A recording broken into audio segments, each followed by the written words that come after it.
Ever wondered how much it would actually cost to build an Iron Man suit? No? Just me?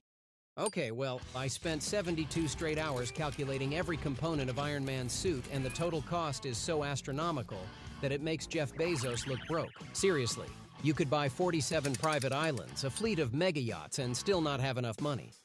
But what's truly mind-blowing isn't the final price tag. It's that the most expensive part isn't even visible in the movies. And this one component alone costs more than everything Tony Stark owns combined. In this series, we're going through every single suit from that chunky Mark I all the way to the I Am Iron Man snap finale. Iron Man. Let's start where it all began, in a cave with a box of scraps. A metal suit built in a cave should cost what?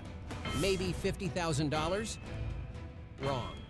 The steel alone costs that much. That's a luxury SUV worth of metal just for the basic frame, and we're just getting started. Now, the flamethrower system? This is where things get spicy. And not just because it's a flamethrower. Military-grade propulsion systems like this would cost around $100,000. That's enough to put 2 kids through college just to shoot some fire. But here's where it gets interesting. The hydraulic system that lets our cave-built hero actually move? That's another $150,000 right there. Turns out robot joints aren't cheap, and don't even get me started on the electronics. Even with the most basic control systems, we're looking at $125,000. Remember, this thing needs to respond to human movement without crushing its pilot. Oh, and assembly? All those other little things you need to make it actually work? Toss in another $75,000. Adding all this up, our cave-built Mark I would cost you about $500,000. $500,000 for the most basic Iron Man suit ever made. You could buy a house in most states for that money. And this is just the prototype. Wait until you see how much the good stuff costs. Think $500,000 was expensive for the Mark I? The Mark II's flight system alone costs 5 times that much. No more cave scraps. We're talking aerospace-grade materials and real engineering now. First major upgrade? The entire suit is built from titanium alloy, not that cheap steel from Mark I. We're talking about the same stuff they use to build fighter jets. Price tag? A cool $400,000 just for the metal. That's nearly the cost of the entire Mark I. But the real money pit? Those sweet flight capabilities. The repulsor technology alone would make NASA's budget people cry. We're looking at miniaturized jet propulsion systems, altitude controls, and stabilizers. All that fancy flying? $2.5 million. Then there's the heads-up display and AI integration. Basic Jarvis-style computing power, targeting systems, environmental controls. Another $1.5 million right there. Starting to see why Tony needed to be a billionaire? The advanced hydraulics and articulation systems make the Mark I look like a rusty bicycle. Price tag for smooth movement? $800,000. At least you won't walk like a constipated robot anymore. When we add in power distribution systems, assembly, and testing, the Mark II comes in at a whopping $5.5 million. You could buy a private island for that money, though it wouldn't be nearly as cool. But wait till you see what happens when Tony decides to paint it red and add some serious weaponry. The Mark II cost $5.5 million for pure performance. But when Tony added weapons to Mark III, the price tag nearly tripled. That iconic red and gold isn't just paint. Tony upgraded to a gold titanium alloy to solve the icing problem. Price tag for this fancy metal cocktail? $1.2 million. And that's before we even start adding the fun stuff. Speaking of fun stuff, the Mark III's weapon systems are absolutely insane. We're talking shoulder-mounted mini-missiles, repulsor weapons, and that chest beam that everyone loves. All that firepower? $4 million. The AI got a major upgrade too. This suit doesn't just fly, it thinks. Advanced targeting, threat assessment, and a Jarvis system that would make modern supercomputers look like calculators. That's another $3 million right there. The flight system? Even better than Mark II. Higher altitude capability, supersonic speeds, and better stabilization. Toss another $3.5 million into Tony's shopping cart. Add in the enhanced hydraulics, power distribution, and that fancy heads-up display.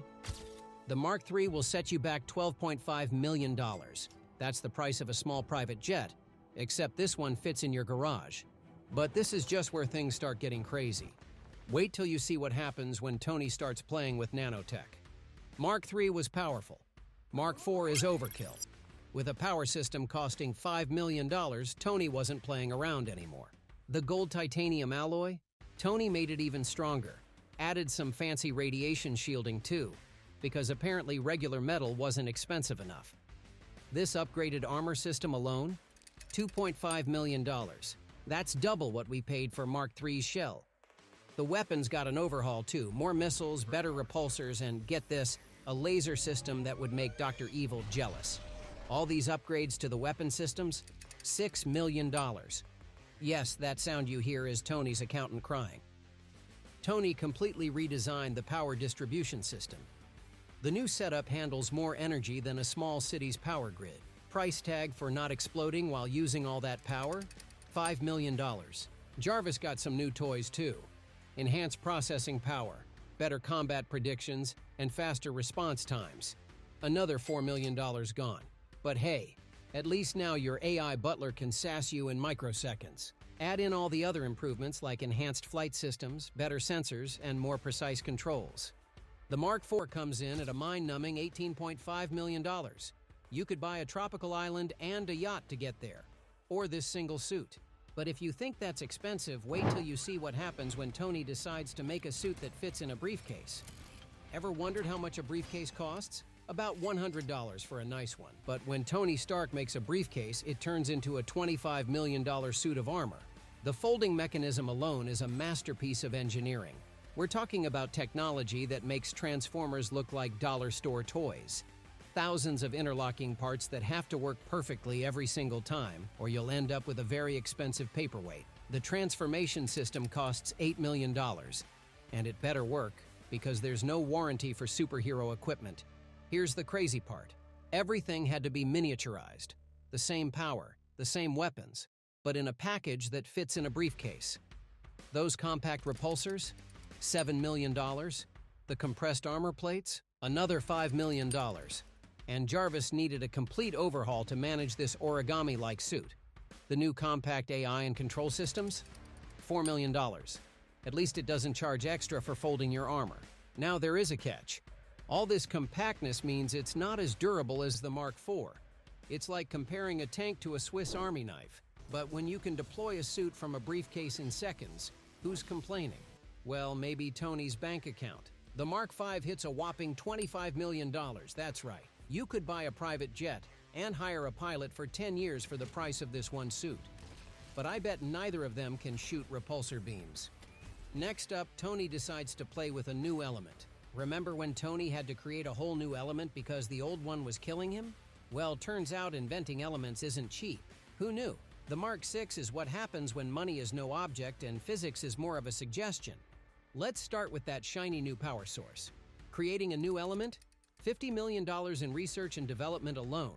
And that's before we even start building the reactor. The final arc reactor setup? Another $15 million. But hey, at least it's not slowly poisoning him anymore. The armor got a complete redesign to handle all that new power. We're talking about special alloys that had to be invented just to contain the energy output. Price tag for this beefed-up armor system? $20 million. The weapons systems? They're like the Mark V's, but on steroids. Enhanced repulsors, stronger unibeam, and enough firepower to make a military general blush. All that extra punch costs $12 million. Freedom isn't free, and apparently neither is shooting energy beams from your hands. Jarvis also needed a massive upgrade to handle the new power levels. The enhanced AI and control systems run another $8 million. At this point, Jarvis could probably run a small country if he wasn't busy managing Tony's suit collection. Adding up everything, the new element, reactor, armor, and systems, the Mark VI costs an absolutely ridiculous $110 million. That's right. You could buy 3 Boeing 737s for the price of this suit, though I doubt any airline would let you fly them through a wormhole. Speaking of wormholes, wait till you see how much it costs to make a suit that can handle alien invasions. When aliens are invading New York, you can't exactly ask them to wait while your suit assembles. The Mark VII is what happens when Tony decides that even a briefcase is too slow. This isn't just a suit. It's a heat-seeking, self-assembling piece of engineering insanity. The autonomous deployment system is something else. Bracelets that can call a suit from miles away? That's $30 million in tracking and guidance tech right there. And trust me, you don't want a 200-pound metal suit missing its target at 200 miles per hour. The armor? Built to handle everything from alien energy weapons to a casual fall from space. This new alloy system costs $45 million. Expensive? Yes, but cheaper than, dying in the vacuum of space. The weapon's got a massive upgrade too. We're talking about systems designed to take down alien warships, the enhanced repulsors, military-grade missiles, and that laser system that can cut through Leviathan armor? $40 million. The look on the Chitauri's faces? Priceless. Then there's all the space modifications. Life support, radiation shielding, and thrusters that work in zero gravity. Another $35 million gone. But if you're planning on taking a nuke through a wormhole, you probably shouldn't cut corners. The Mark 7 comes in at a staggering $155 million. That's the price of a small space program, except this one fits in Tony's living room. But wait, we're not done yet. Let's add up all these suits and see just how much being Iron Man really costs. Now the moment you've all been waiting for. 7 suits, countless innovations, and one genius billionaire playboy philanthropist bank account later. From that first suit in the cave to our space-worthy Mark 7, all those impossible materials, cutting-edge tech, and why not create a new element? Being Iron Man will cost you an absolutely mind-melting $327 million. You know what's really insane? This amount of money could fund an entire NASA space mission and still have enough left over to buy the most expensive mansion in Beverly Hills. You could purchase a private island in the Caribbean, build a luxury resort on it, and still have enough to buy a fleet of super yachts to get there. Or as Tony would say, just another Tuesday. But here's the real kicker. These 7 suits, they're barely scratching the surface. Tony went on to build dozens more, each more insane than the last. Want to see how much Tony's later suits cost? Part 2 is coming. From the House Party Protocol to the Infinity War nanotech. The numbers you're about to see will make $327 million look like pocket change.